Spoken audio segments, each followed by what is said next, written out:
We're all here. We can start. Okay, hi, everybody. We just got out of executive, so I need a motion from somebody to leave executive and go into public. Can I have that? Motion to leave executive and go into public. Thanks, Heather. Second? Second. Thank you, Tim. Okay, good evening. Welcome to a meeting of the Board of Education of Somerset Hills. Please be advised that this and all meetings of the board are open to the public and media consistent with the Open Public Meetings Act, and that advance notice required therein has been provided. This is a meeting of the Board of Education of Somerset Hills at which formal action may be taken. The public will have an opportunity to be heard as shown on the agenda. Due to the public health emergency in the state of New Jersey, as declared by Executive Order 103, the board will be suspending its normal meeting procedures this evening and conducting a virtual meeting. Directions for accessing the virtual public meeting were posted on the district website.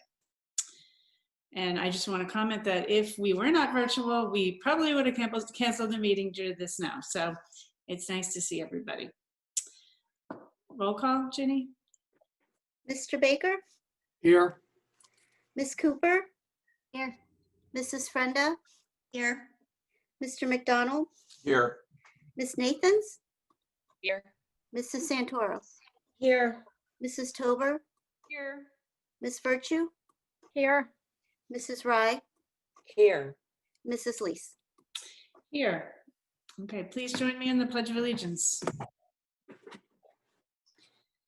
I pledge allegiance to the flag of the United States of America and to the republic for which it stands, one nation, under God, indivisible, with liberty and justice for all.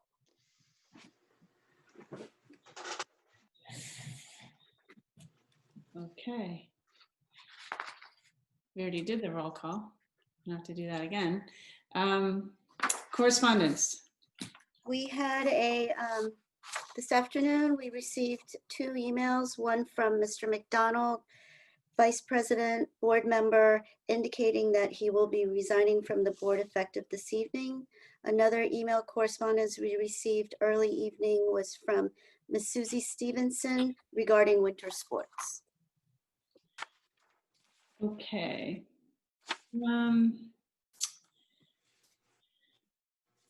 Resolved that the Somerset Hills Board of Education suspends its policies relating to in-person meetings and authorizes virtual board meetings to occur during this period of emergency due to the COVID-19 emergency as referenced in Executive Order 103 and pursuant to Bylaw 131. And now we can have the report of the superintendent. Good evening, everybody. I would like to start with our middle school representatives. I believe tonight we have Nathan Lim and Casey Heckley here. I see Nathan. There's Casey. Beautiful. All right. Gentlemen, are you ready? Yes. Okay, good. Take it away. Wait, I'm gonna rejoin because for some reason I can't put my video on. Yes, I can go. Casey, can you start and then Nathan can join us when he gets back? Yes. Okay, good. Hi. You can go my ahead, name- bud. Okay. Hi, my name is Casey Heckley, and I've been elected to the office of treasurer on the BMS Student Council. I am in 7th grade. During this deranged school year at BMS, we want to keep students involved. We have generated a system to add more members to the Student Council organization. Some of the 8th grade Student Council members created a Google form for the students that are still interested in being a part of this fund. We used our great Google Classroom pages to spread the word to other interested minds.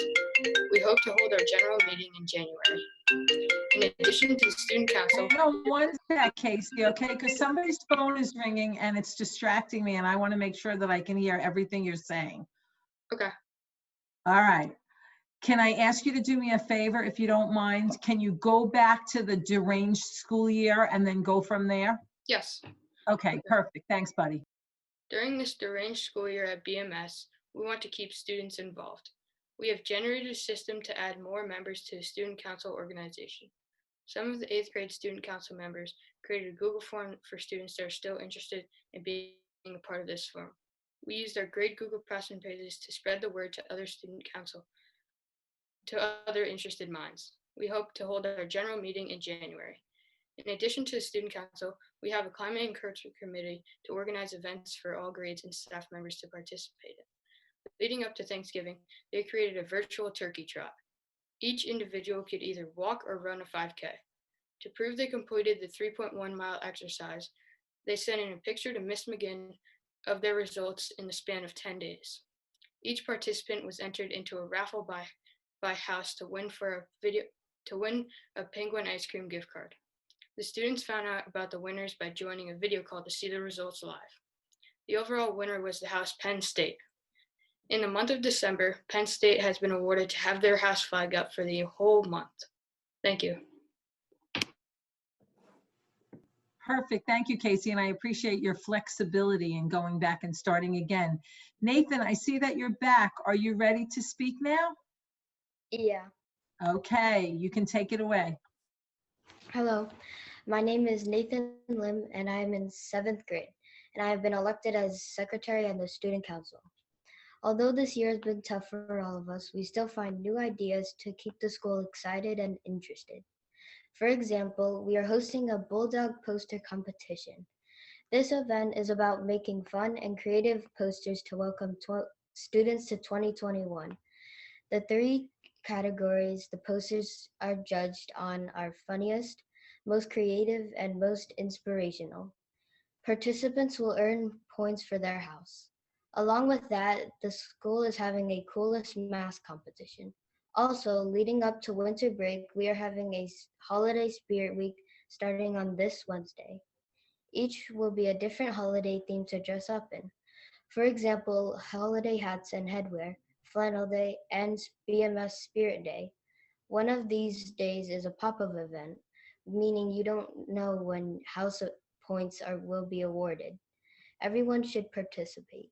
We will look forward to starting the new year. Next month, you will hear updates from 2 members of our culture and climate team. Thank you. Thank you, Nathan. Thank you, Casey. That was great. We always love hearing from the middle school. Lucy Taylor, are you here? I am. All right. So that's a tough act to follow, but we have faith in you. I know. Hi, I'm Lucy Taylor, a senior and this year's Board of Education student representative. I hope everyone is healthy and doing well. Again, it is extremely unfortunate that we are back online.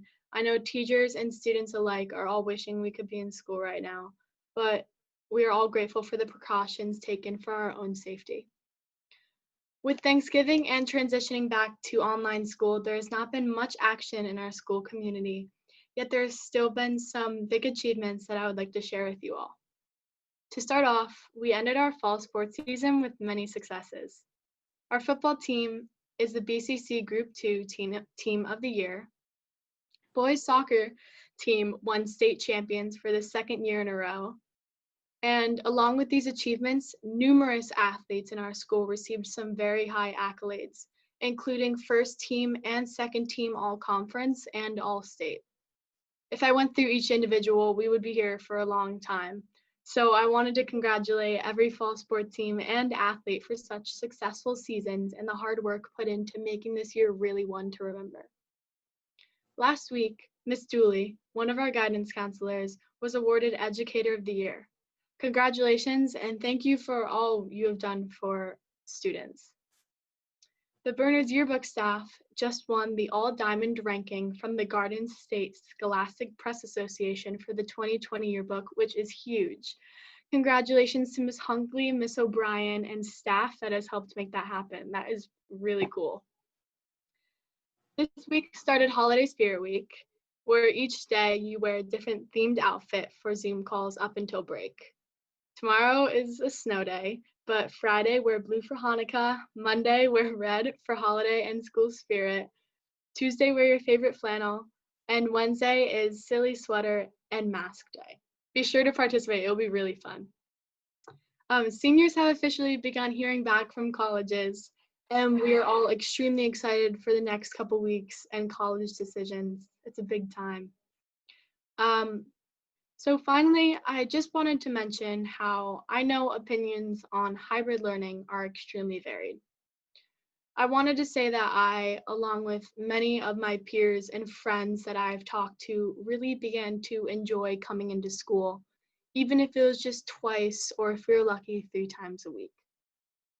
Though there weren't many people there, I even sometimes was the only person in my class. It was a space for safe social interaction and a switch up from the normal routine many of us have gotten used to. We were upset to hear that we had to close for a few weeks, but I hope that in the coming months we can safely get back to a regular school experience. For now, I just wanted to say thank you to everyone working hard throughout this weird year and the teachers, because I know teaching online can be so tough. I can never imagine, but that's all I have for today. Thank you so much. Happy holidays and have a great snow day tomorrow.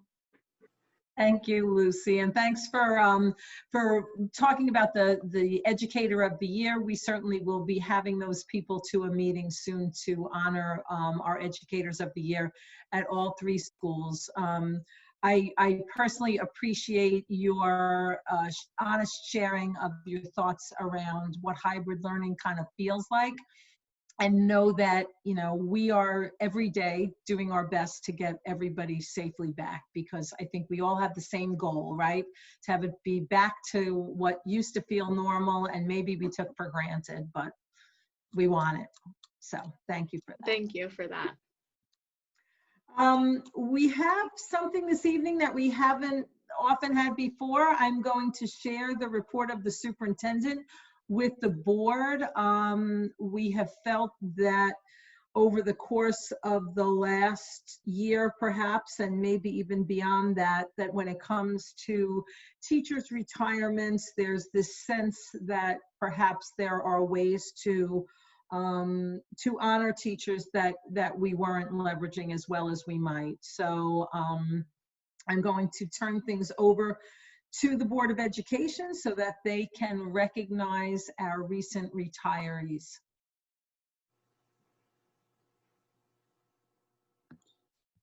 Okay.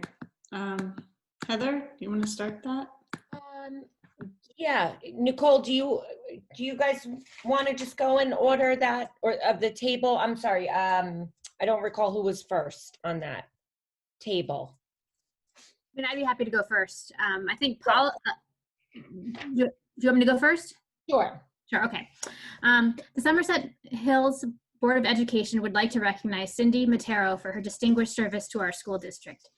Cindy began employment in our district in February of 2007 and worked as a paraprofessional at Bedwell. During her time at Bedwell, she worked in the cafeteria, library, playground, and classroom. She also worked as an aide in Bedwell's Before Care program. We sincerely appreciate and applaud Cindy's service to our district and wish her well in her retirement. Thanks, Nicole. And thank you, Ms. Matero. Pat, would you like to go next? Certainly. The Somerset Hills Board of Education would like to recognize Paula Gray for her distinguished service to our school district.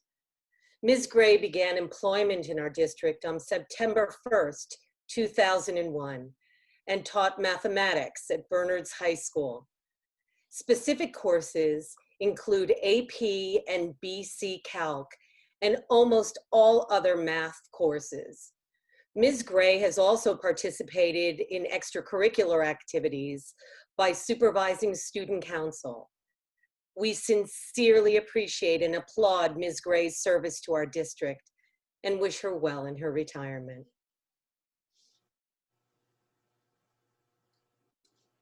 Thank you so much. Thank you, Ms. Gray. And Sarah, would you go next, please? Thank you. Absolutely. All right, the Somerset Hills Board of Education would like to recognize Mr. Donald Swanson for his distinguished service to our school district. Mr. Swanson began employment in our district on September 1st, 2011, and taught science at Bernards High School. Specifically, he taught chemistry and physics. We sincerely appreciate and applaud Mr. Swanson's service to our district and wish him well in his retirement. Thank you, Sarah, and thank you, Mr. Swanson and Kathy. Sure, thanks, Heather. The Somerset Hills Board of Education would like to recognize Mr. Ed Pondle for his distinguished service to our school district. Mr. Pondle began employment in our district in September of 2015 and taught woodworking at BHS. Mr. Pondle also participated in extracurriculars, including the set construction for plays and musicals. We sincerely appreciate and applaud Mr. Pondle's service to our district and wish him well in his retirement.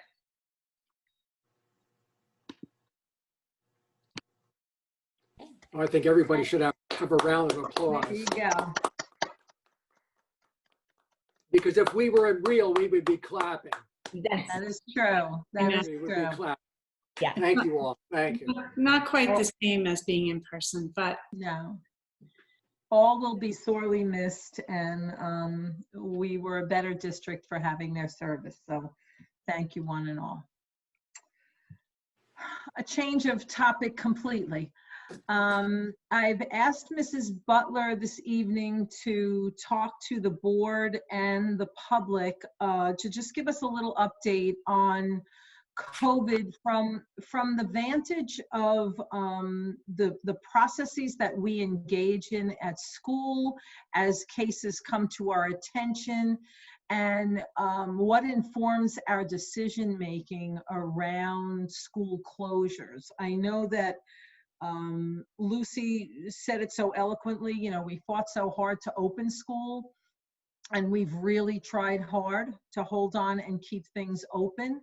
But I think it's important for people to at least have as clear an understanding as we can have about all of the myriad factors that go into our decision making and how this progresses.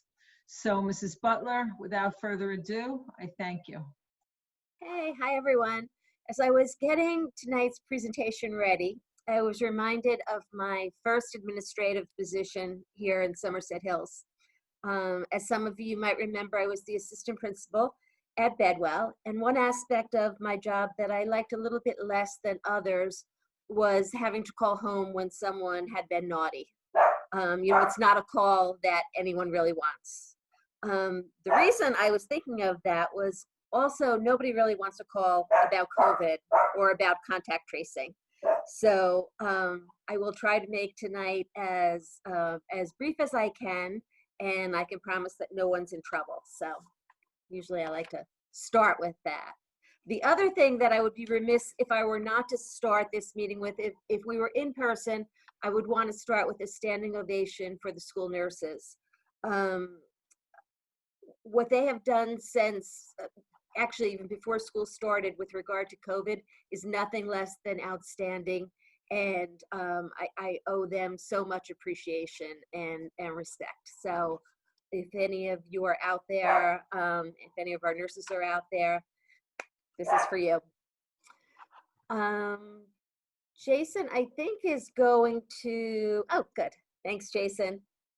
You can go on to the next slide, Jason. Thank you. Well, the past week or two has really given us much to be optimistic about with regard to the vaccine coming out. We do need to remember that over the next few months, we're still in a fight with this virus. And I want you to all be as armed as possible. I apologize. Coco wants to be in on the meeting as well. So if you hear barking in the background, my apologies. But we have to remember, we're still in this fight. I want you to have all of the information that you might need over the next couple of months. On this slide, I've included the links to the Burns Township Health Department, as well as the Somerset County Department of Health. As some of you might already know, Burnsville and Peapack Gladstone is served by the Burns Township Health Department, and Bedminster and Far Hills is served by the Somerset County Department of Health. Jason, if you could just click on the COVID-19 dashboard. You can access this dashboard through our website. And it's our way of just trying to give you a snapshot of the number of cases occurring on a weekly basis in our school community. It's updated in real time. When a letter goes out, the new cases are updated, and the total cases are updated as well. So you always have access to that. Again, we really keep that in available at all times for you. Can we go to the next slide, Jason?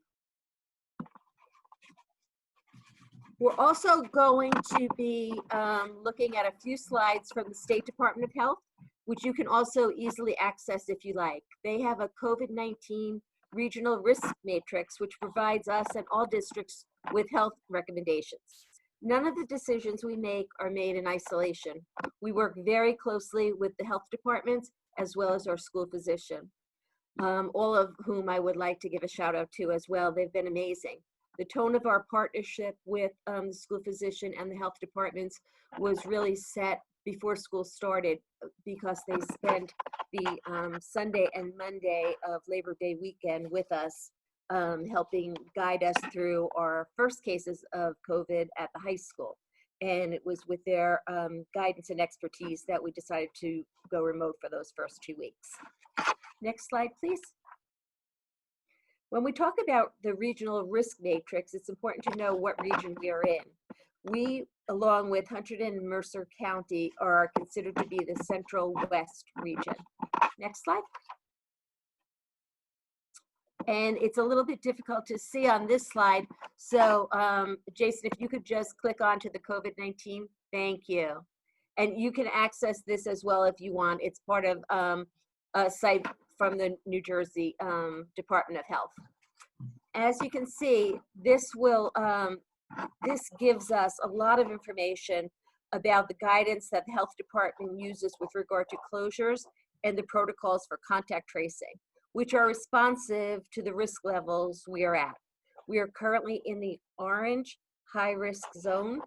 We're currently implementing remote learning as per the advice of our health department and our school physician because of the cases in our school. If we were to move to that red zone, we would immediately pivot to remote learning. Next slide, please, Jason. Okay.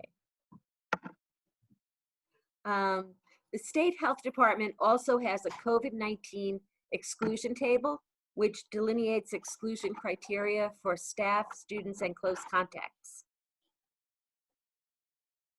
Thank you, Jason. It's important to note that as we learn more about the novel coronavirus, or COVID-19 as we are calling it now, these documents are updated. One major change now that we are in the orange zone is that we need to exclude the close contacts of what the health department calls PUIs, or persons under investigation. These are individuals who are exhibiting symptoms and are awaiting test results. Test results can take several days, which I know is a cause of frustration for many, including us. Next slide, Jason. Thank you. The New Jersey Department of Health also issues what they call a Cali report each week. And if we could go to that report, Jason. That's issued each week. This is the latest one. It comes out every Thursday. This is for the week ending December 5th. There's a little bit of a lag between reporting time and real time. Tomorrow, the one for the following week will come out. But as you can see, all of the regions are at that high level right now. Next slide, please. I mentioned a little bit earlier close contacts. I wanted to just talk for a second about the definition of a close contact. The CDC has changed the definition a bit over time because they continue to learn more about the virus and how it's transmitted. What it means right now is that anyone who has come within 6 feet of an infected person for a cumulative, not a contiguous, but a cumulative total of 15 minutes or more over a 24-hour period, starting 2 days before the onset of symptoms or when the individual takes a test until the time the individual is isolated. The next part is really important when we're talking about a school setting. It is difficult to always determine who meets this criteria. And under the advice of both our school physician and the health department, we always err on the side of caution. Next slide, Jason. I wanted to talk just for a second. I know I already talked a little bit about the PUIs, but the CDC and their guidance surrounding recommended quarantine times has been in the news lately. I just wanted to talk for a second about New Jersey. New Jersey has not yet adopted this recommendation. And it's also important to understand that that quarantine time was changed to encourage more people to adhere to the guidelines, not because the science has changed. Next slide, please. Our school nurses asked me to remember to ask you to practice the 4 W's. Wear a mask, wash your hands frequently. I know you have heard this, but we're in the home stretch here. We've got to keep going. Watch your space, stay 6 feet away from others. And when you're sick, stay home, please. And next slide, Jason. So thank you. We need to keep one another safe and healthy. I know we can all see the light at the end of the tunnel, but we really just still need to be careful for a little bit longer. I know the schools will be sending out reminders, but I want to ask everyone to please keep the nurses and administration in your building and to keep in touch with them. If over the break or while we're on remote learning, if someone in your household comes down with COVID, we really need that data to be able to make informed decisions moving forward. And if someone in your home has or is suffering with COVID, we wish them a speedy and complete recovery, and you are all in our thoughts. So again, let's keep our community safe. I know it was a lot of information, but again, no one's in trouble, and wanted to just keep you informed. There's so much that you can access to keep you informed in real time.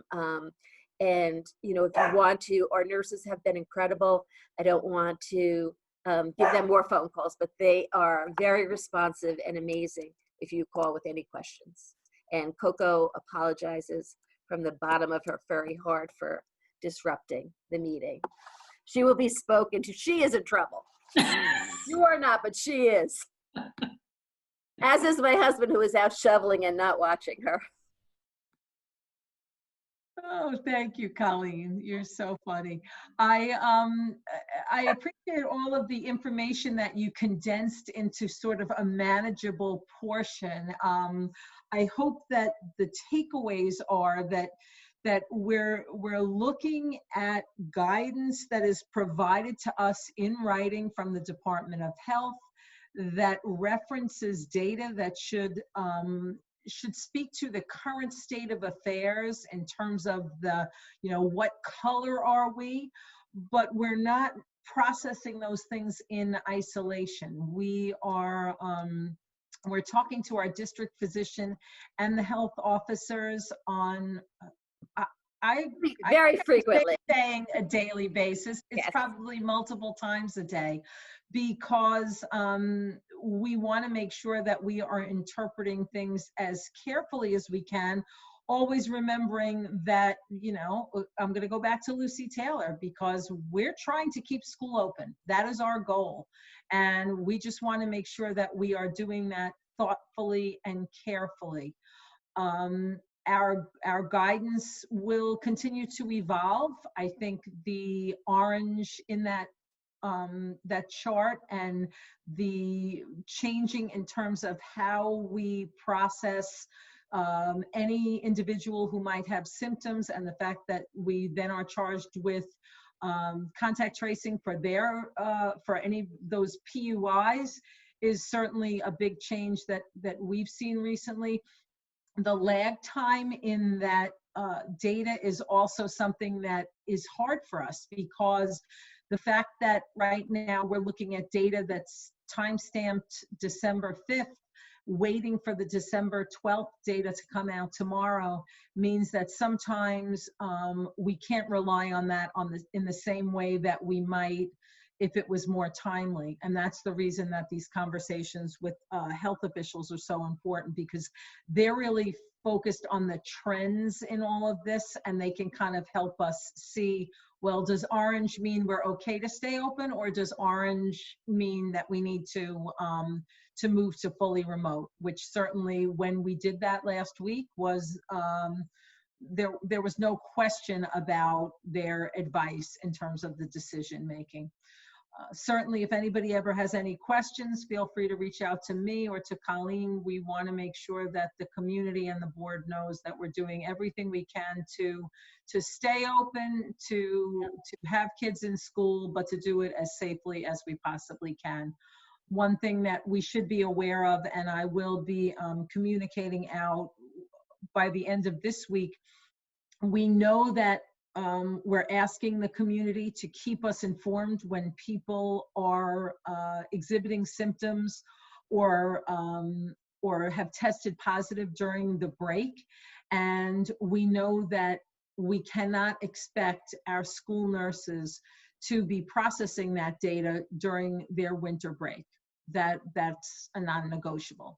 So it is very likely that we will not return to school right on that Monday at the beginning of January, that we will need a day or two to give the administration and the nurses time to evaluate the state of affairs before we welcome people back, because we don't want to do that and find out that it was something that we did without careful consideration.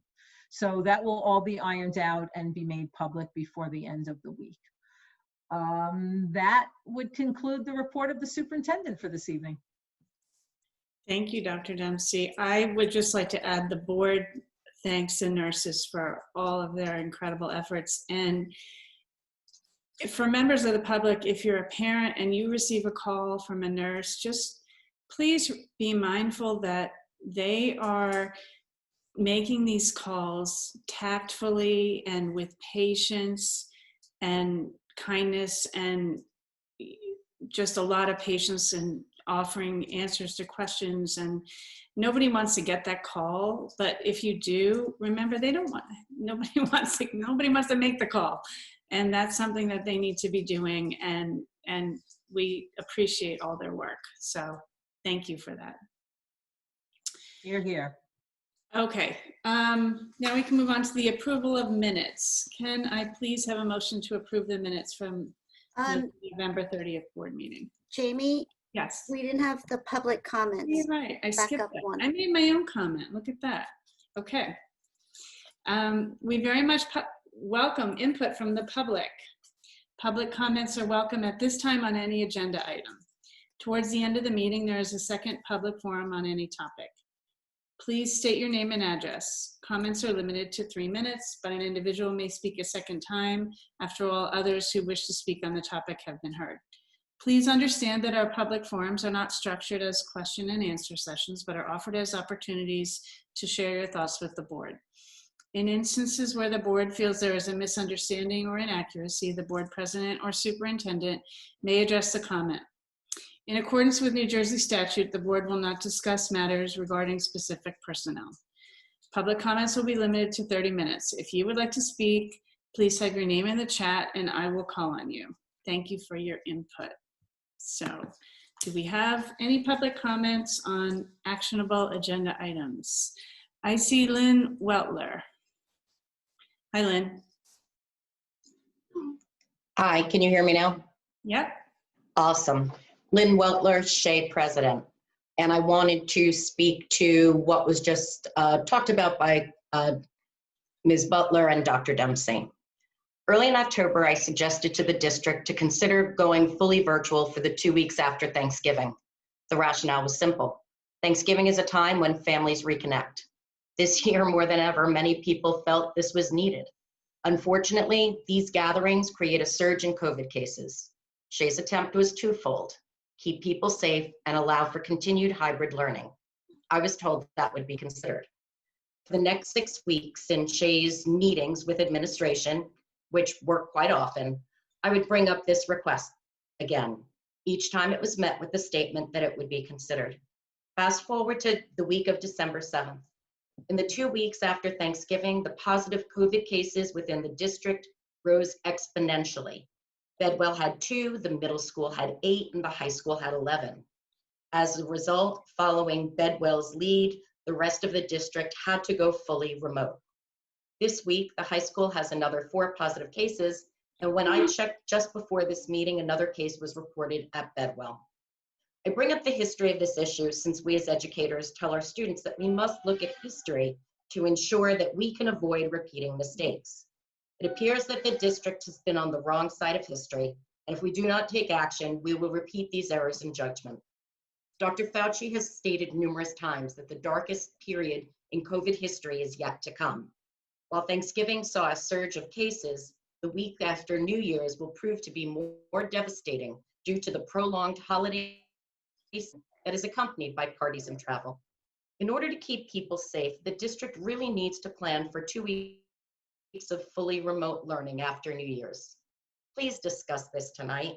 By being proactive like the school districts around us, parents will not be faced with the extra stress of locating appropriate childcare with only a day's notice.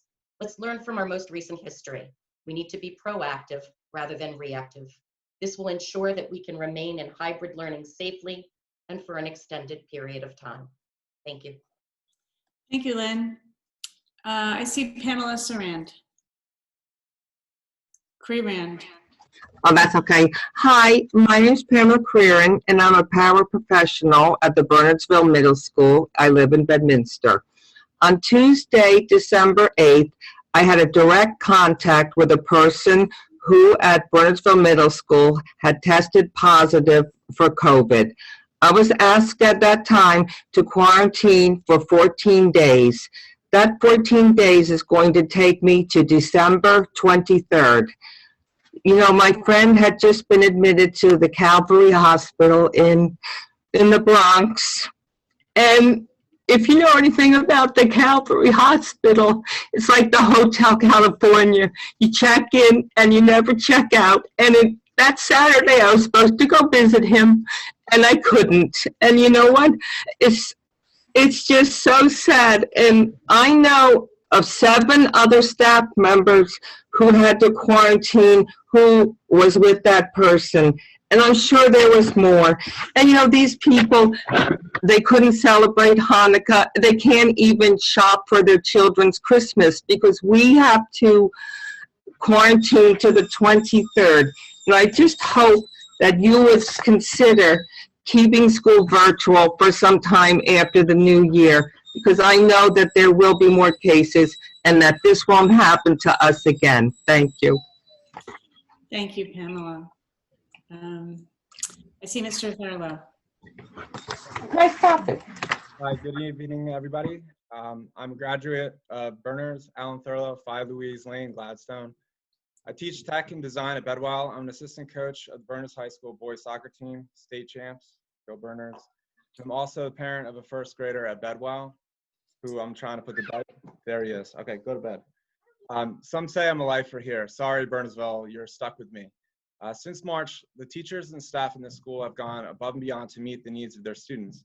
My own son's teacher, Mrs. Mataluna, dropped off a whiteboard and markers at our front doorstep, and many other teachers have done the same. I've spent countless hours helping teachers figure out how to set up spaces in their classrooms and homes to help teach their students while also teaching classes of my own. I literally Zoomed in my car to a teacher's house Monday morning to help her fix her Zoom call when that wasn't working. Our staff has gone above and beyond to make it work for ourselves, our families, and most importantly, our students. According to the New Jersey COVID dashboard, there were 3,966 new COVID cases in New Jersey just yesterday. My wife works in the hospital on the front line testing patients and witnesses the danger growing each day. Public health officials expected a spike in cases, and here we are, 2.5 weeks after Thanksgiving with a large surge in cases. When our schools closed in March for the safety of our students and community, there were less than 300 cases statewide. Just yesterday, Somerset County reported 125 new cases. Colleen, all the information that you put up before, it shows me that you do put a lot of thought into making your decisions, and same with the rest of the board and Dr. Dempsey. As other districts across the state have done, I would encourage the administration to consider extending the remote learning period after Martin Luther King Day, January 19th. If the Christmas break and New Year spike is anything like the Thanksgiving spike we are seeing right now, I fear for the safety of my students, my own family, and our community. We know remote schooling is not the best option, but it's important to know that we are doing this as a temporary option to do our part in protecting ourselves and each other. Teachers and students are adapting to make it work, even if it's not perfect. Remote schooling now can help us mitigate the spread of COVID-19 through our community and maybe help us get back to school sooner and safer. Thank you. Thank you, Mr. Thurlow. Nicole Boyce. Hi, my name is Nicole Boyce. I'm a teacher at Bernards High School. I live in a small home with my husband, someone who's a high-risk person. My husband had cancer, but what makes him even more high risk is that his lungs have collapsed 6 times in the past. His lungs are literally stapled to the cavity around his lungs. You can now imagine how it felt once I received the call that I needed to go into quarantine 2 weeks before Thanksgiving. My heart sank and my body was shaking. The fear that I could possibly bring this home to my husband became more real than ever. The thought of him contracting COVID with compromised lungs made me fear for his life. Upon return after quarantine, the 1.5 days before Thanksgiving, I could not understand why we're going to be put at risk once again just 2 days before being with family. Also, I couldn't understand why we were going back to school right after the holiday when we know that people were traveling. Because we were open after Thanksgiving, we had a district-wide spread of COVID. As we all know, COVID is real and it is dangerous. We all have our own fears and worries about what's going to happen. What we do know is that history can repeat itself, and there is a chance that this could happen again after New Year's. I know that we are virtual until a few days after January 4th, which we all truly appreciate, but I ask that you take deep consideration in continuing school virtually after the winter break for the 2 weeks for the safety of both staff and students. Thank you. Mr. Sands. Good evening, everyone. My name is Stephen Sands, and I've been a music teacher in the Somerset Hills School District for 22 years. I'm a resident of Basking Ridge. As a vocal music teacher, I've been very invested in following the science behind the spread of COVID-19 through aerosols and air exchanges, as it will greatly affect when we can make music together in person. I want to thank the Board of Education and the administration for all they've done thus far in terms of contact tracing and safety measures in meeting the minimum guidelines that the state requires, and as Colleen said, to be conservative at times so that we can be open when possible. I come to you tonight not with an opinion, but to report some recent scientific findings and ask some questions that could make us all safer in our buildings. The National Federation of State High School Associations, the College Band Directors National Association, and the coalition of more than 125 performing arts organizations reports that classes should be limited to 30 minutes. Indoors, the room should be cleared and leaders should wait until at least one HVAC air change has occurred before the next class. Do all our classrooms allow for a full air exchange during our 4-minute passing time? A study published in the Journal of Korean Medicine has identified COVID-19 transmission via droplets in an indoor restaurant where one person infected many more. The investigators concluded that droplet transmission can occur at a distance of greater than 6 feet if there is a direct airflow from an infected person in an indoor setting. They suggest frequent ventilation of indoor air exchanged with outdoor air. Does the airflow in all of our classrooms allow for frequent ventilation exchanges with outdoor air? The Environmental Protection Agency's Tools for Schools program indicates that all schools should have a minimum filtration efficiency of between MERV 8 and 13 in their HVAC systems to limit the spread of COVID-19. Are our classrooms outfitted with MERV filters with ratings between 8 and 19 and 13? The American Institute of Physics has performed a study titled "Long Streams of Virus-Laden Droplets Can Trail Behind Infected Individuals in Enclosed Corridors Leading to Possible Infection from Someone Who is More than 6 feet away." Are we keeping enough social distancing in the hallways during period changes to prevent this? The science is clear there is much more than masking and 6 feet of social distancing that needs to be addressed to keep everyone safe. The Somerset Hills School District that I have known and loved for all these years doesn't ask staff and students to do just the minimum. We pride ourselves on excellence and going above and beyond the minimum. I ask us to follow the science and do more than the minimum the state requires of us, and by extension, keeping our entire community safe. Thank you. Thank you, Mr. Sands. I just want to mention, if you hang around and wait until the facilities report, you'll hear that we're talking about these things in facilities. But however, I mean, none of these things are actually actionable tonight. I see we have one more comment from Rosemarie Rizzuto. Hi, thank you. I was asked to speak up on behalf of Megan Freuslin. She's a 5th grade teacher in the middle school who was asked to quarantine, and unfortunately, after being quarantined on December 1st, that Sunday, when she was tested, she found out that she also had COVID. It took 2 days for her test to come back, and she was positive. But at that time, the outbreak had continued, and she had already transmitted the disease to somebody else in her family.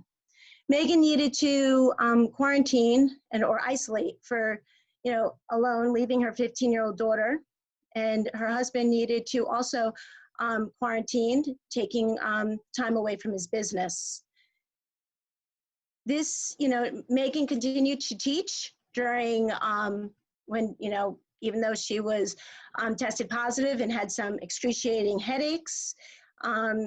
While in isolation, that's when she found out that her family member also tested positive for COVID. And unfortunately, that family member is experiencing symptoms more severe than hers. The outbreak is continuing because of the one exposure. We know that's the way this works, and that is the reason why we asked for the 2 weeks after Thanksgiving for school to be closed. We wanted to be proactive, and because of that, we're asking you to be proactive now for the time after Christmas so that we can be part of the solution, that we're not going to continue to have this disease continue to be the cause of why it's being transmitted. We want to get back to school. We want to get back to teaching our students. We want to get back to a normal life. We all do. We understand. However, I think it would be very prudent on our part and just the best that we can do for a long-term decision of being closed for 2 weeks so that maybe we prevent future closures because the outbreaks won't be going through the school. Thank you. Thank you, Rosemarie. If we have any comments on actually actionable agenda items, we can take them. And if we have further comments on items that we are not taking action on tonight, we'll take those in the next public comment session. So I see Wendy LeBruno. Is your comment on something that we're taking action on tonight? Not at this time. Okay, then maybe you can speak in the next section. Do we have anything else on actionable agenda items for now?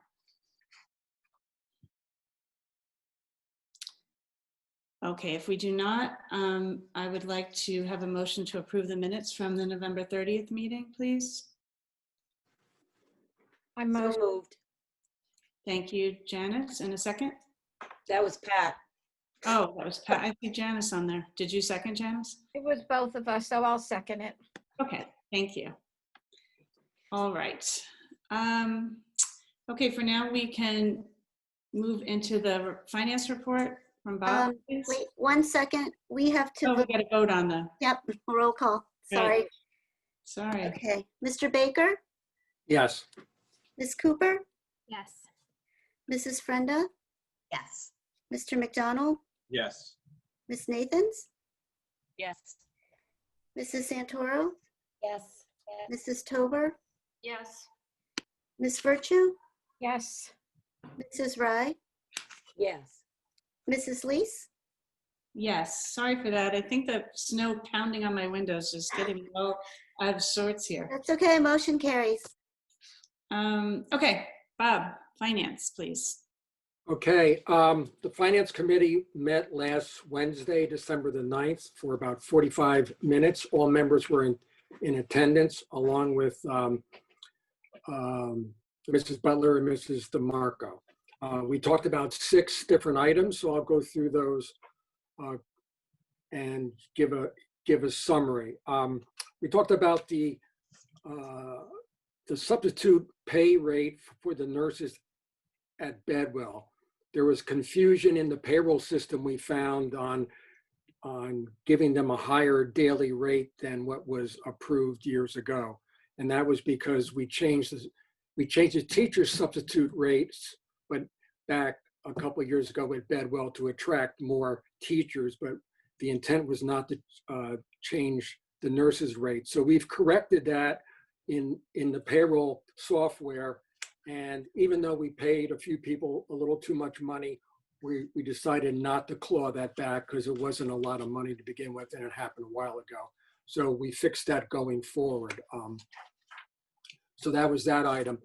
The open enrollment for healthcare for the entire staff ended before Thanksgiving, and looking at the new numbers as we've talked about at the last a few meetings with the educator health plan, all new employees had to had to transfer over to the educator health plan. And so we had 13 new employees as of July, and they've all transferred over starting on January 1st. We had 17 other employees agree to transfer over because they were going to get a premium savings, which would be less money out of their paycheck, and they felt that the plan was okay for their healthcare needs. When you look at between the 13 and the 17 people, it saved the board only $480, which in some school district, it's been thousands of dollars one way and thousands of dollars the other way. But for us, we were pretty much neutral on the change. But don't feel discouraged, because our biggest savings is going to be from the -6% reduction in healthcare premiums that the board will pay and the employees will pay across the board for all 4 plans. So even though the savings for this transfer didn't amount to much, the board will still save money, so will the employees across the board. The next item we talked about was the audit, the financial audit, which was just completed. And this audit will be presented to the board in February at our February meeting, but during the closing conference, there's basically two issues that the Finance Committee needed to address. And one was, it was recommended that we should do a formal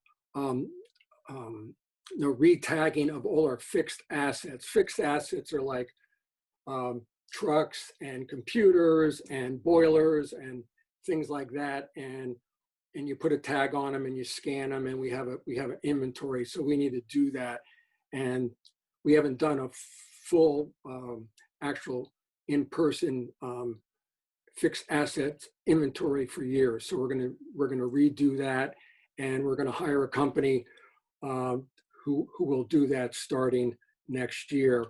And it shouldn't be very expensive. It should be under $10,000. The second finding from the auditors was we had a part-time worker who switched to full-time, and they were supposed to be on the pension plan. They got coded in wrong. So that happened 3 years ago. So it was discovered by us, not the auditors, but they still have to report it. And that's been fixed in the software, but because it happened and we a couple years ago, and we didn't find it till a year later, we have to pay an $8,000 penalty into the pension system. So that will be reported out in their final report, and the corrective action plan has already been instituted, and that shouldn't happen again. We started talking about our budget process, which has started, but it will get under full steam in the months of January, February, March, and April. So that calendar is uploaded to the board private website, and we're going to be talking about the budget for the next few months. And each board member will be receiving more documentation on the budget as it unfolds. The last 2 items I have is good news financially, which a lot of times I'm reporting on bad news. So, so the Somerset County freeholders have agreed to give every school district in the county $35,000 of their CARES grant money from the federal government that they are not spending. So they decided the schools are important. So we're getting $35,000 from the county. And we're going to, it has to be spent on things we have no other grants for or funding mechanisms. So we're going to spend it on all the technology that we've spent this year, which is mostly on Chromebooks and other software. So we'll spend that real easily on what we've already been buying. The next item is we got a grant, a $25,000 grant from Chef, which I want to thank them very much for. And that money is earmarked to help all our teachers with electronic subscription of educational software to be used in their classroom. Last year, a lot of the electronic software for school teachers was free. This year we have to pay for it. So Chef is giving us $25,000, and that is on the agenda for approval. We also are getting another $10,000 from the Robert Wood Johnson Foundation through the Bedwell HSA. And I want to thank them for getting that grant. And that will be used for document capture cameras and projectors to be used at Bedwell for the virtual classroom work. That is all I have, and I'd like to move action items 1 through 12. There is one item on the addendum, which is number 12. Do I have a second? I'll second, Bob. Thank you, Kathy. Any questions about all the topics we discussed or anything that needs amplification?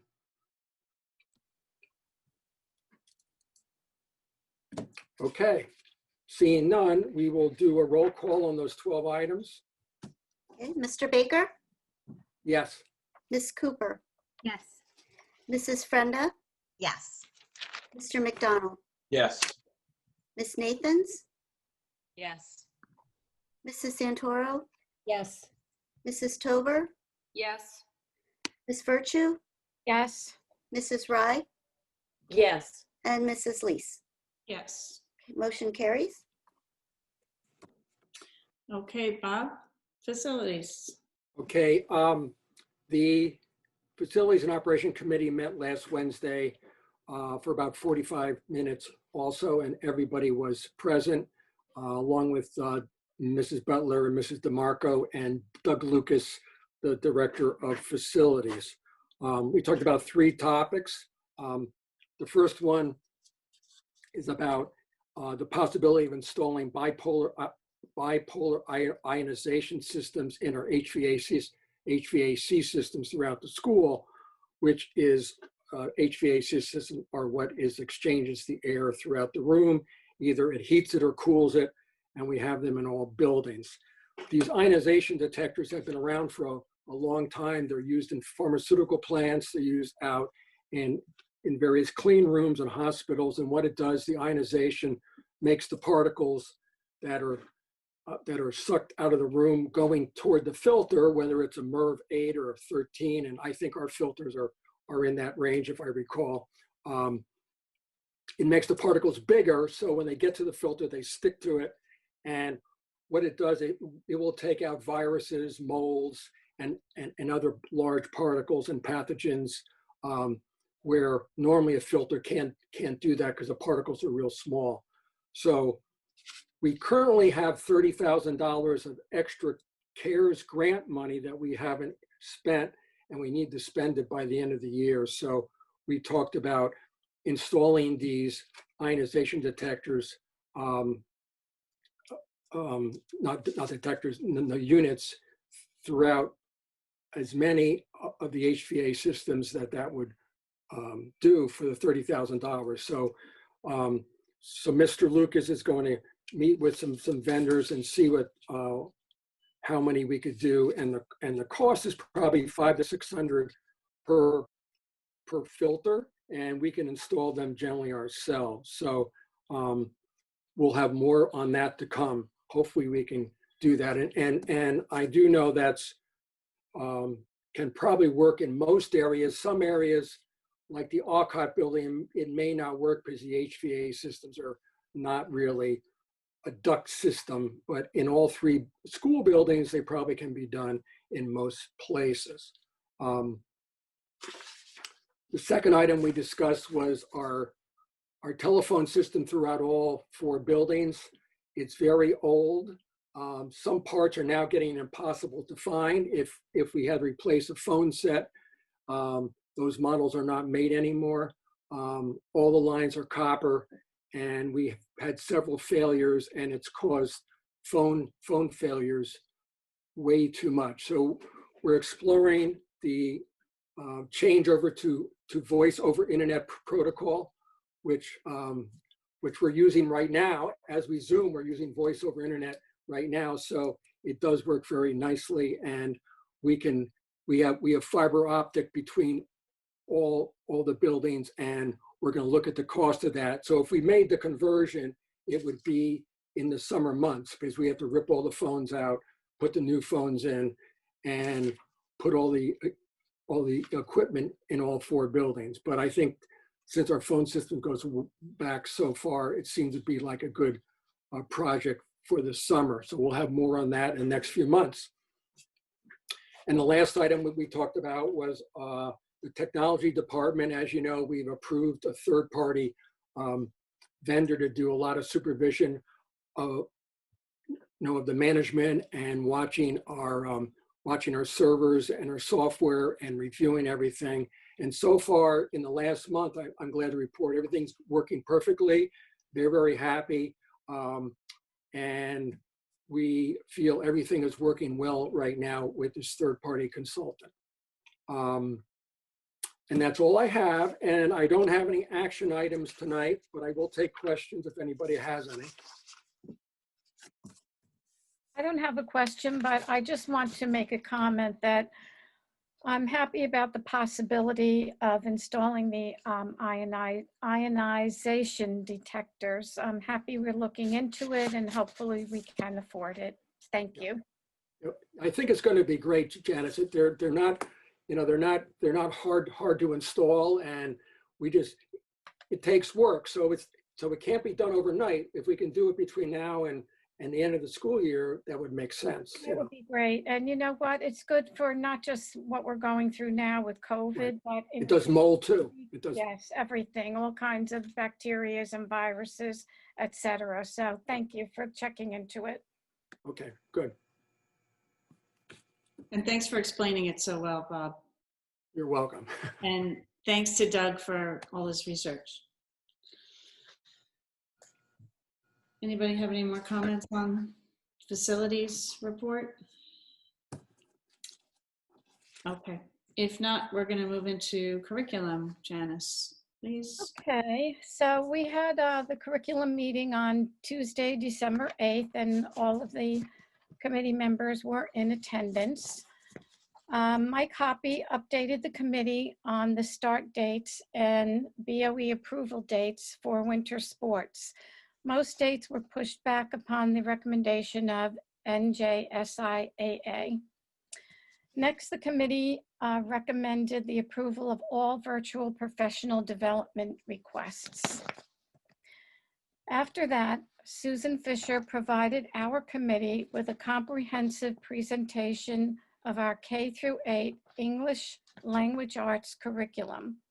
She included the ELA data, which historically has been formally tracked each year through this fall. The district uses the Columbia Teachers College ELA program that consists of writing, reading, and phonics or word work. Susan will give a detailed presentation of TC to the Board of Education in January. During that meeting, we will learn about all of the integral components of the TC program, as well as detailed benchmark levels and data comparing the ELA status and learning gaps of K-8 students this year to those of previous years. Susan emphasized to us that the focus this year remains on choice, reading volume, and reading stamina.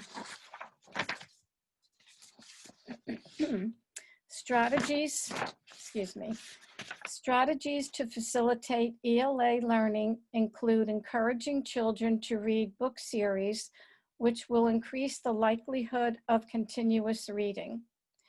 We will continue to provide pull-out reading support and facilitate guided reading groups, independent conferences, and small group work during instructional support. In grades 5 through 7, book clubs in literacy classes will focus reading engagement, will foster reading engagement and accountability. And independent conferences during instructional support will provide additional opportunities for ELL learning. For K through 4 ELL classes, the Title I SOAR program is used. ELL support classes are provided for 5th through 7th grade students.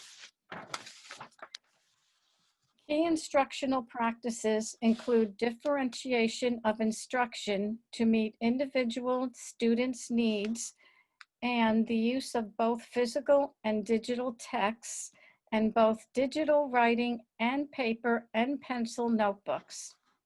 Teachers, SGOs, which are student growth outcomes, focus on improving reading levels and fostering independent reading and writing by providing choices for students, increasing students' reading volume, and building reading and writing stamina.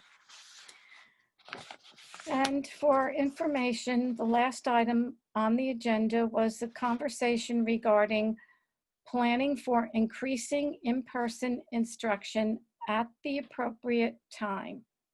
Our discussion regarding increasing in-person instruction acknowledged that now is not the time to increase in-person instruction given the level of COVID in the community, but that we need to be ready when it is safe to do so. One option may, excuse me, one second.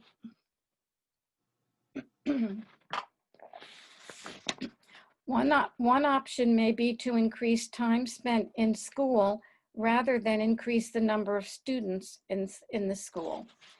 Dr. Agathis, the district physician, suggested that may be a safer option. More to come. I would like to move items 1 through 4 on the agenda. Do I have a second? Second. Okay, are there any questions or discussion?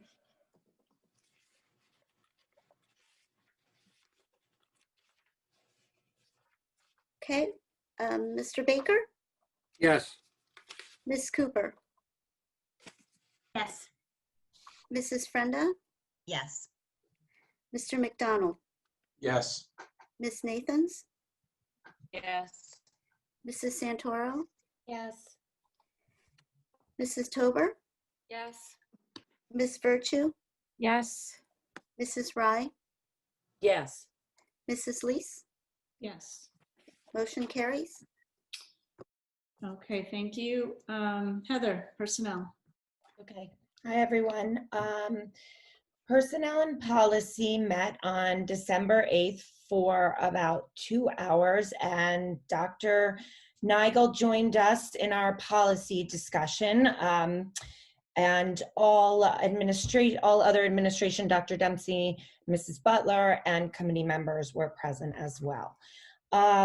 So in personnel, Dr. Dempsey reviewed with the committee the additional financial costs associated with staffing due to the pandemic. Then Mrs. Butler and Dr. Dempsey reviewed the status for our student athlete surveys. These have been collected 3 times since we initiated the surveys. Due to the pandemic, we were not able to collect the surveys from last winter or spring. Approximately 1/3 of the student athletes participated. Mrs. Butler reviewed that these surveys would be used to formalize student voices as a component of the coach's evaluation process. The athletic director will attend the staff evaluation meeting in the spring and provide the Board of Education with his recommendations for coaching positions. I would like to move items 1 through 9 on the agenda and items 5, 7, 10, 11, and 12 on the addendum. Can I have a second? I'll second it. Thanks, Nicole. Any discussion?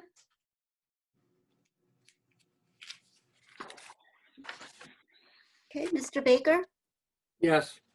Ms. Cooper, Yes. Mrs. Frenda, Yes. Mr. McDonald, Yes. Ms. Nathans, Yes.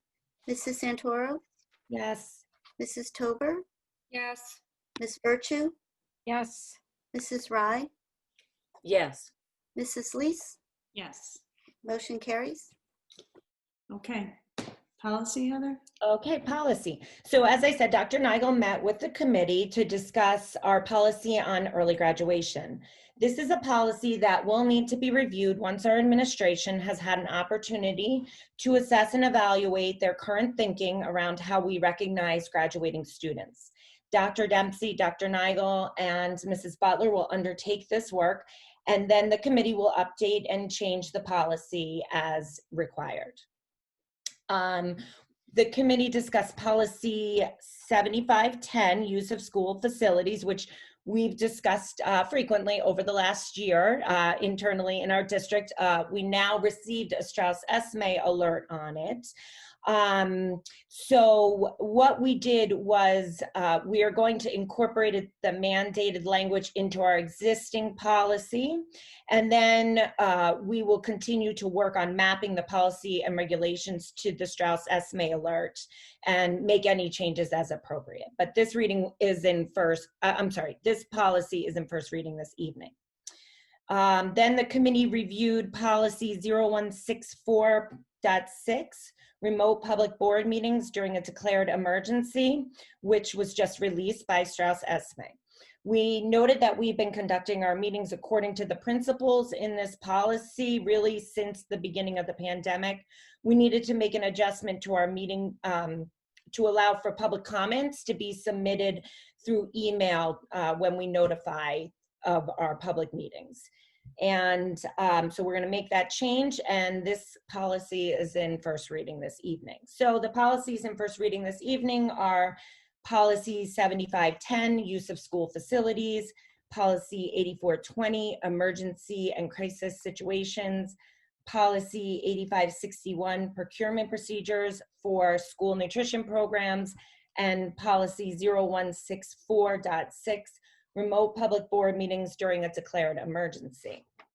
Policies in second reading this evening are policy 6440, cooperative purchasing, and policy 6470.1 and regulation 6470.01, electronic funds transfer and claimant certification. I would like to move items 1 and 2 on the agenda. Can I have a second? Second. Thanks, Janice. Any discussion?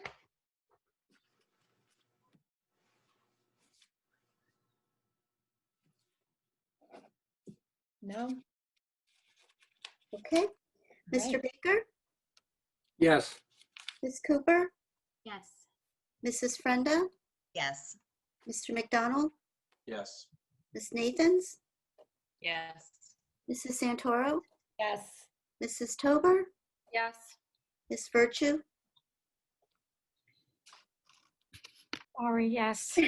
Mrs. Rye, Yes. Mrs. Lees. Yes. Motion carries. Okay. Community relations, Kathy. All right, thanks, Jamie. The Community Relations Committee met on December 10th at 4 p.m. for about an hour. Board members in attendance were Mrs. Frenda, Mrs. Lees, Ms. Cooper, and Mrs. Rye. We were also joined, as always, by Dr. Dempsey and Mrs. Butler. Agenda topics included this month's BOE COVID-19 update, an update on winter sport recommendations, and a revisit of the communication plan based on Board of Education goals.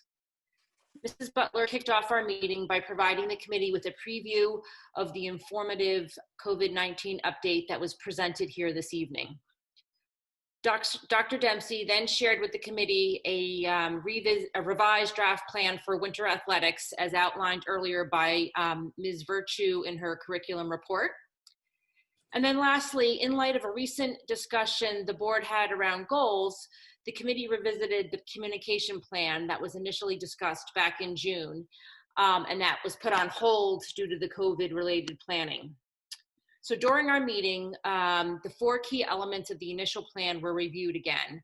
Those being 1, the creation of a BOE brochure to be used to help increase transparency and public understanding of the board's roles, responsibilities, membership, and committee structure.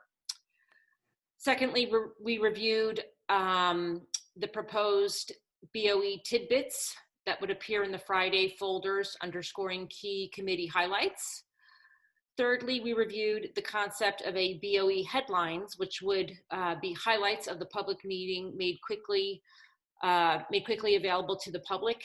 And lastly, we reviewed the concept of a year-end review recap document. The committee agreed after some discussion that the best approach would be to move this topic forward would be to prioritize one of these elements and see it through to completion. So again, after more discussion, it was agreed that it would make most sense to start with the BOE brochure. However, we all agreed that we would start this endeavor after the reorg meeting took place in January. However, members who want to start sharing ideas are welcome to add them to a Google Doc that was started. There are no items to move forward at this time, but I'm happy to answer any questions.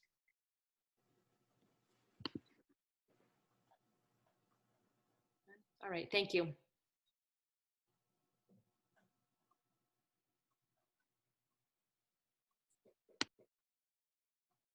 Okay, thank you, Kathy. Supplementary matters. Tim, I think you had something? Yeah, Jamie, I did. If it's okay, I'd like to share the substance of the letter that I submitted to the board earlier today. By all means. Okay. 5 years ago, I was provided a unique opportunity to serve our community. A longstanding member of the Board of Education, Nancy Palazzolo, resigned and nudged me to consider interviewing for the position. We'd long discussed the idea of joining the board, and it seemed like a natural way to get engaged. You know, year in and year out, we conduct elections for open positions on the board. However, community participation is often limited. Yet when a position becomes available via resignation, we often get 10 or more applicants. This has become an easier way to transition to serving on the board. It's in the spirit of passing the baton that I resigned my position with the Board of Education as of December 16, 2020. I've been blessed to have each of my 5 children in our school system over time. When I joined the board 5 years ago, I had 4 children in the system. They've now each graduated from the district. As a parent and a board member, I've witnessed firsthand both the strengths and challenges of our unique district. What I know to be true is that we have a committed group of educators serving our children to the best of their abilities. We have an administration that always strives to do the best for our students, balancing an ever-strained budget to provide necessary resources for our children. We have students across the range of abilities being provided resources and opportunities designed to meet them at their level. We have a passionate and committed group of parents willing to both challenge and support the district to continually strive to do better. And we have a group of dedicated public servants on this board who commit countless hours to committee meetings and other duties in an effort to make a difference for our community. I've been truly blessed to have an opportunity to contribute to these efforts over the last 5 years. These are unusual times indeed. The challenges presented by the remote learning and social distancing have been significant. We continue to do our best to serve the needs of the community and can always find ways to improve. Over the last several months, I've been struck by the quality of engagement by parents and the many exciting and innovative ideas that are being discussed. This pandemic has brought forth a renewed sense of urgency in addressing opportunities in our district. My sincere hope is that one of these dedicated parents from our community steps forth during this time to take the leap and join our board, as I did 5 years ago. This is a special group and an important time for our community. Now, More than ever, we need parents engaged in the governance of our district. Now, while there are many things that we together accomplished over the last 5 years, I'd specifically like to call out with pride our selection of Gretchen Dempsey as superintendent. You know, I first met Gretchen when she taught her oldest son, William, math at Bedwell many years ago. And Gretchen served as principal of BMS before being named superintendent, and I can think of no better person to be leading this district at such a critical time. I'd also like to express my sincere thanks to and admiration for Jamie Leese. Jamie has done a commendable job in leading this board through a range of complex issues. She's done so with grace and respect for others. We're well served by Jamie's steady leadership. Now, I wish my fellow board members strength and wisdom as they continue to serve the needs of our students and families. I know that each of you brings a sincere heart for our children and will always put their best interests first. With warmest regards, Tim McDonald. Thank you so much, Tim, for your kind words. I would like to say that, Tim, you've been a thoughtful and pragmatic contributor to the board.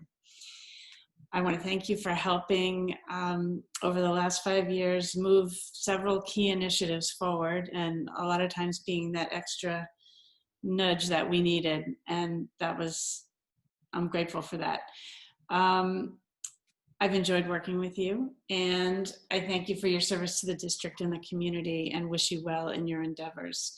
We will miss you, and for members of the public, the board has 65 days to find a replacement for Tim's spot, and we will be advertising for volunteers to send resumes in soon.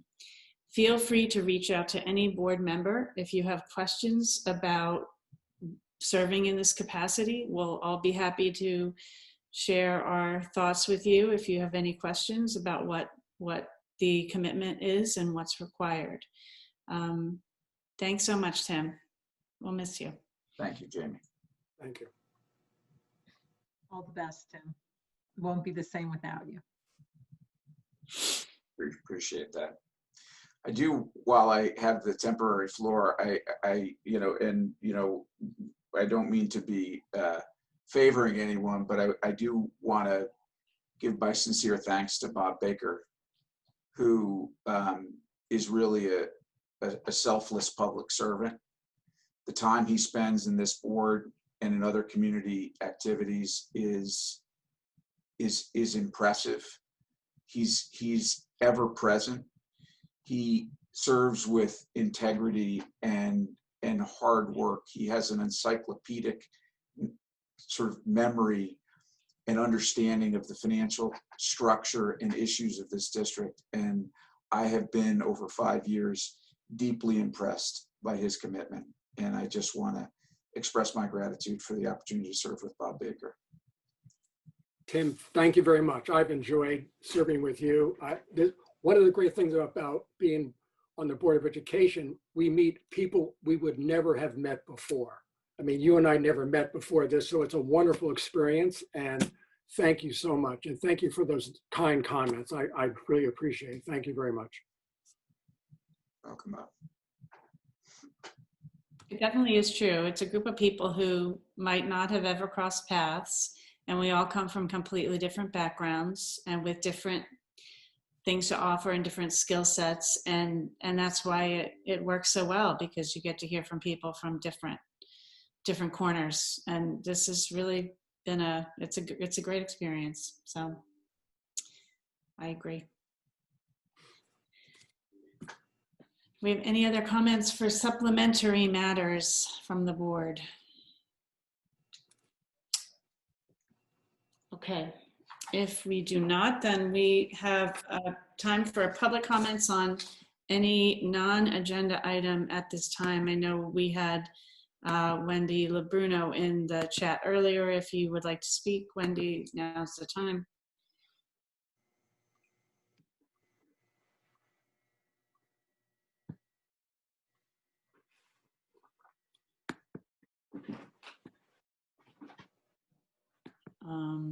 Okay. Any other public comments at this time? Oh, Wendy lost power. Oh, that's Oh gosh, I hope everybody doesn't lose power. I hope so too. I know. A snow day with no power is not great. Okay, if we don't have any other public comments, oh, I see, hold on a minute. I see Gianna Grau in there. Hello. Hi. My name is Gianna Grau, and I'm a third grade teacher at Bedwell Elementary. And first, I just wanted to thank the board and my administrators, Amy Phelan and April Friedman, for all they've done to keep us safe during this pandemic. Their hard work is so appreciated and admired. And I wanted to share my experiences as a third grade teacher. This fall, my third graders were able to find their new normal in Bedwell. We conquered regrouping across zeros and crafted beautiful personal narratives. We danced and laughed in our classrooms and through the screen. We built a strong classroom community, even with all the obstacles COVID threw our way. As November neared, COVID cases at the elementary school came and went. There was some nervous energy in the air, but we refocused and harped on the importance of hand washing and staying 6 feet apart. Unfortunately, last week, after feeling safe in our bubble for many months at Bedwell, we tackled an obstacle of preventable COVID exposures. It was a tough situation to swallow. I was sad and worried for my students, their families, for my family, which is why I'm speaking tonight. One of my favorite coaches always said, focus on the next play. Whatever you've just done is not nearly as important as what you're doing right now. Right now, according to the New Jersey Health Department COVID activity chart, Somerset County is in the orange or high zone. We're no longer in the green and yellow zone we lived in for much of September and October and November. I think it's important moving forward to consider a proactive versus reactive approach during this crucial time. As we navigate the orange zone, I think it's important to advocate for easily accessible COVID testing for students, as tests are growing difficult to find. I really appreciate your time, and I'm eager to get back into the safe classroom environment our incredible district was able to build for us this fall. Thank you. Thank you, Gianna. Sarah Falzerano. Thank you. I don't have to say that I agree. Oh, first of all, I'm sorry. I'm a teacher at Bedwell. I coach at the high school. I have 2 children in district. I live in district. I don't have to say that I agree and support those who spoke before me, stating their desire to extend virtual learning.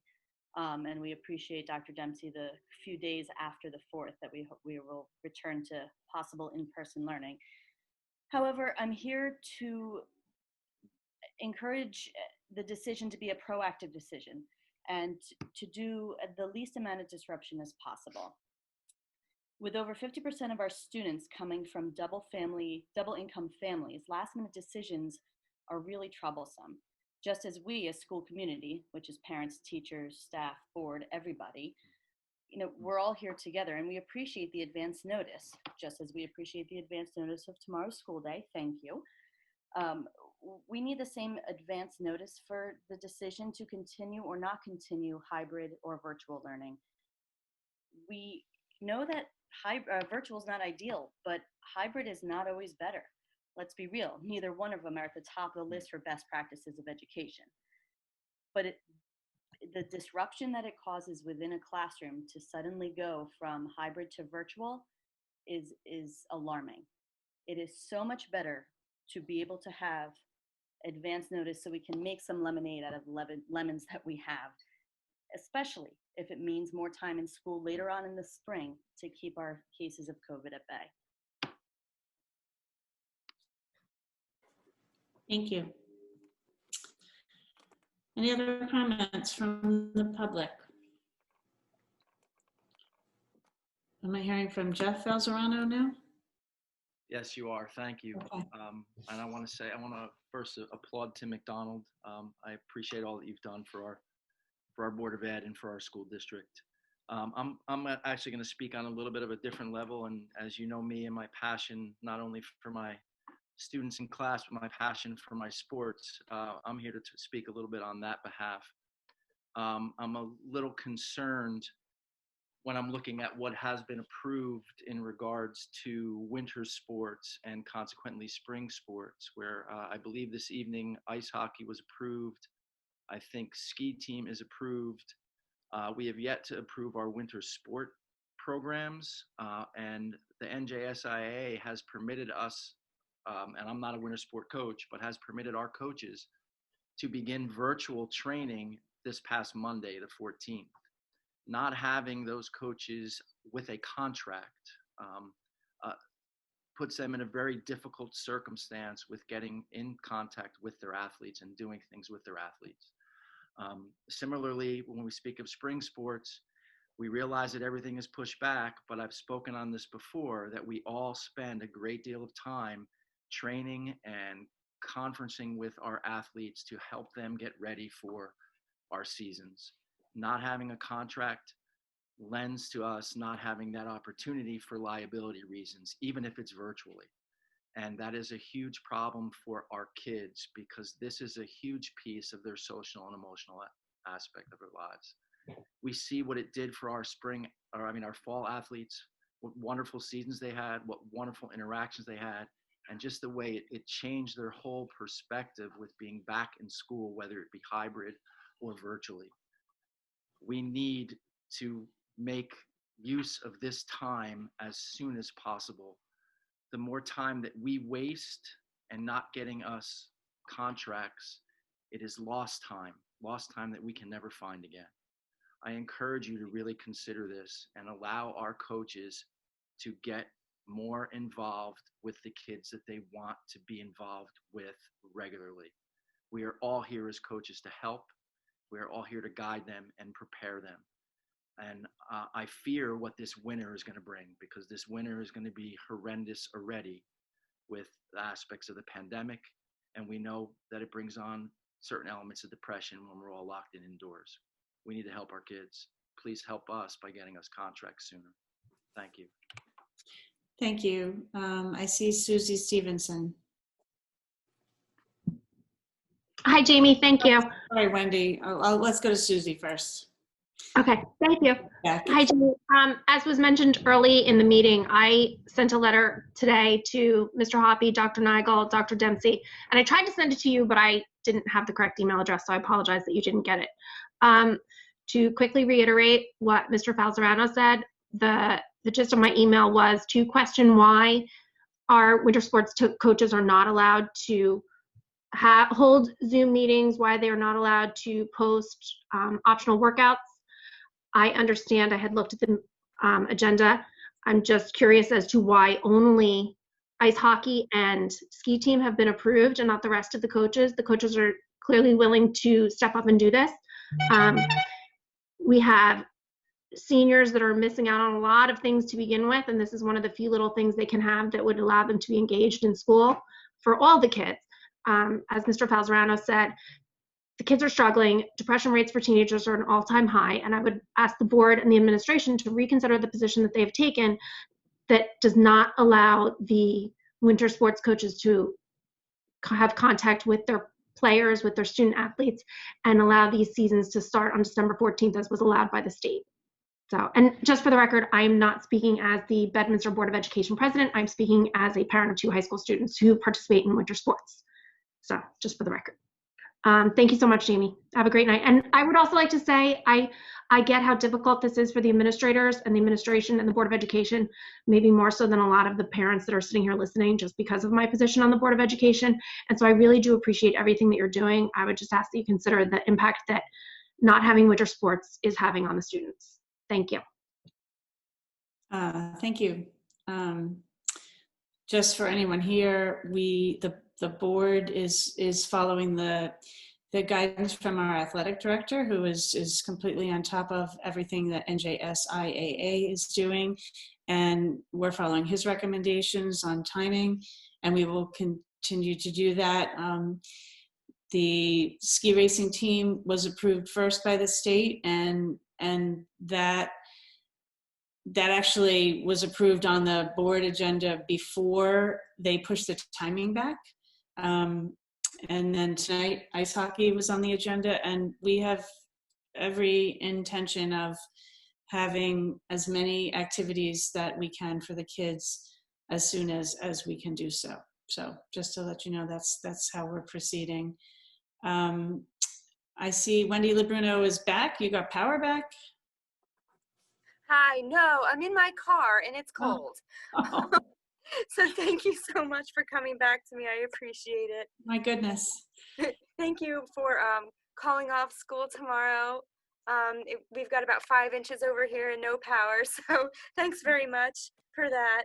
I wanted to comment earlier that just that at several Board of Education meetings we've heard from President Lease and Dr. Dempsey and the board in general has stated numerous times that the community really wants the schools open, and the goal is to have the schools open during this pandemic. And I think we've done a great job of doing that.